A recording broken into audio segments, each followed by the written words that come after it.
I had a totally different topic prepared yesterday, and then I was looking for some quote. And I stumbled across a quote from Venerable Children, and then I realized I had to change the topic because this is actually more alive in my mind right now than what I was going to talk about. So here's the quote, and this was definitely illuminating my mind yesterday. Somehow we're like a journalist. You know how the 6 o'clock news functions on everything that's wrong in the world? And they very seldom talk about how people benefit each other. Well, our mind is kind of like that. We keep good tabs on everything that's wrong and how this person insulted me and that person doesn't appreciate me and this one abused me and that one did this and that one did that and that one did this and on and on and on. And no wonder I'm so messed up and the whole world has been mean and rotten to me.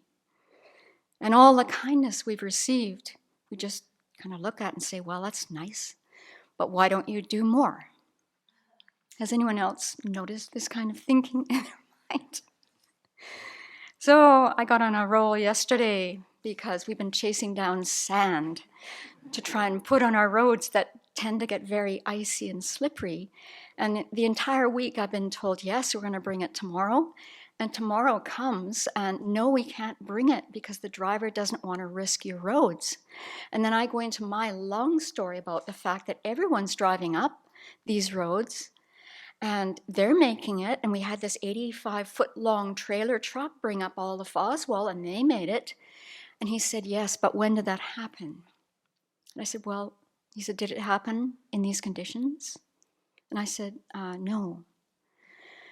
So then I said, I want your driver to feel good about this. And I had to start relaxing my mind that wants it now, because we need it now. We need it.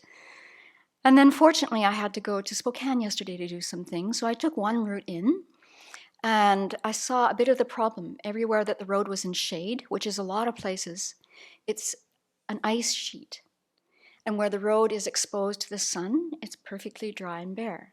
So then I thought I'd take a different route back, which is the route that the driver actually started off on yesterday, coming on Gray Road. And it was a total mess. And I just about went off the road because there were many more ice spots. And I could see his concerns. And I could appreciate that really he's operating out of the kindness, for us and himself and the safety of anyone around. Because, a truckload of gravel could be 15 tons.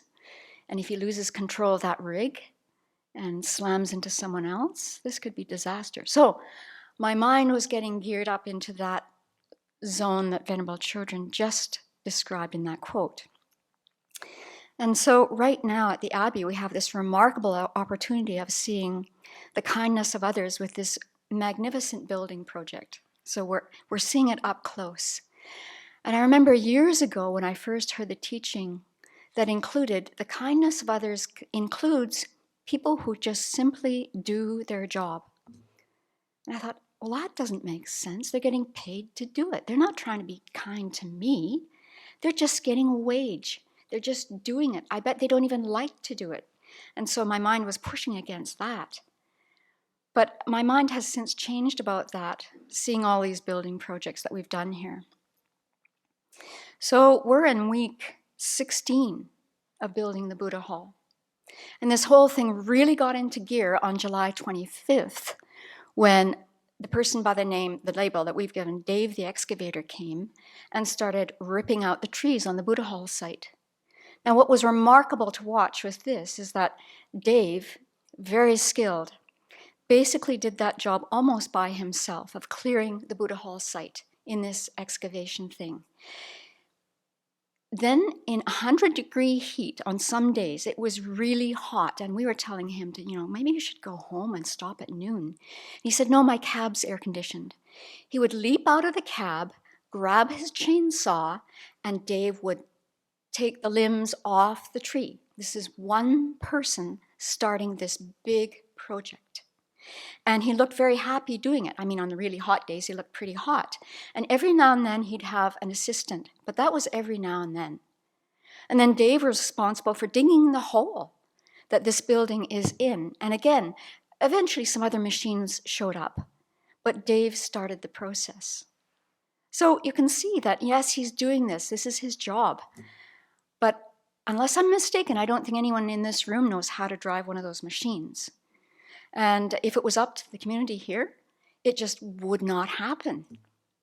So then from there, I could talk about so many of the people involved so far.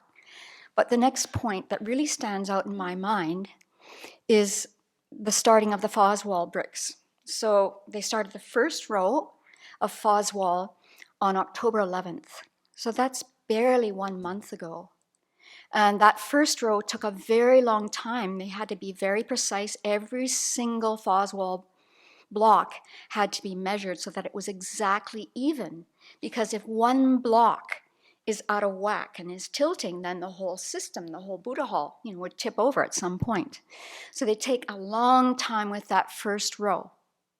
And then one block at a time, these three fellows, Jeremy, Chase, and Patrick, one of them lifts the block up in the air over the rebar and then down into its spot. So Donyo is going to do a little demo of this.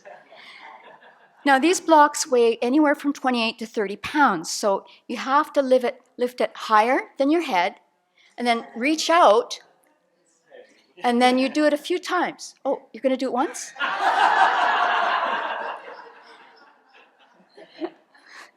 And, okay, all right.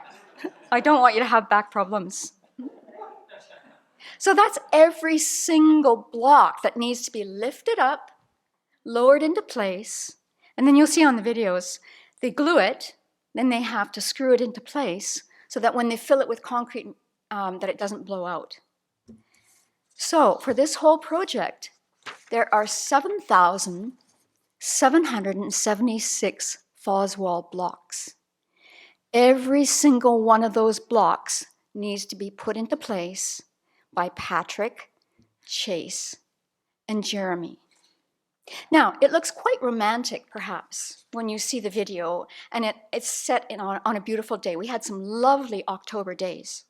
So they were out there in shirt sleeves, and it was quite nice. And, when it's lower right now, it's a little bit easier to do. And so you might think, hey, that's kind of a cool job. Maybe I should tell my cousin to come here and work. Well, then the weather shifted, and then it got cold quite quickly. And then the whole place, because we have a lot of clay on our property, the road and the building site turned into a mud pie. And then the wind started and the temperature dropped even further. And now we're having problems with people getting even into the building site. But one by one, each of those blocks needs to be set.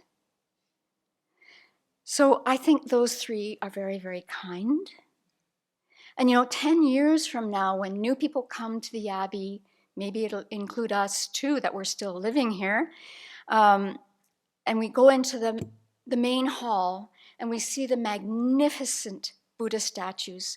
And we sit and we come for a Dharma teaching. How many people do you think are going to think about the people involved in building this? Unless you're the current community. We're going to be looking at the beauty of the statues and the thangkas and the architecture, the design that Tim Wilson, our really good friend, did for us. And then we start getting wound up about the fact that something isn't being delivered on time. And as Venerable Children says, somebody doesn't smile at me at the breakfast table. And we lose track of this incredible vastness of kindness that we're surrounded with. And so this whole building project is going to happen because of the kindness of others. Really, it is. I didn't think that would choke me up. But just seeing them firsthand, the weather got really nasty last week. It was really cold. We took out some cookies. They were very happy about that. Their hands were freezing. I saw them try and reach for the cookies, and Jeremy had to kind of manipulate his hand to get the cookie because his hand was so cold. And they're continuing to do this job. Yes, they're getting paid for it. But if they didn't do it, we wouldn't have this hall. Every single person who's working here is contributing to the Dharma being spread in the West. 7,776 blocks. So it's a wonderful antidote for the self-centered mind, this meditation on the kindness of others. We're seeing it up close here. Right now, they're spewing rocks onto the site so that they're getting ready to pour the slab next week, we hope. They're working in conditions that are a bit better today. It's a little bit warmer. Yesterday was a little bit warmer, but the conditions are going to get worse again, and they're just going to keep at it. And so whenever you have a chance, I'm talking to the people here, let's go out and thank them. And for everyone who's watching this in time when you come here, maybe as you're looking around the Buddha Hall, inside, outside, you can think about those countless numbers of people. And 50 years from now, 60 years from now, 75 years from now, no one in this room is going to be alive. And who's going to be remembering those individual people who built the hall? Well, the people receiving teachings here will be nudged by whoever's teaching at that time to think about all the people involved in building that building.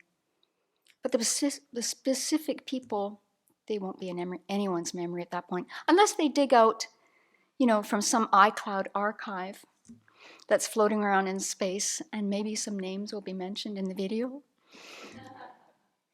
But right now, I think we can just continue to use this practice and appreciate what's happening. And eventually there'll be this magnificent hall.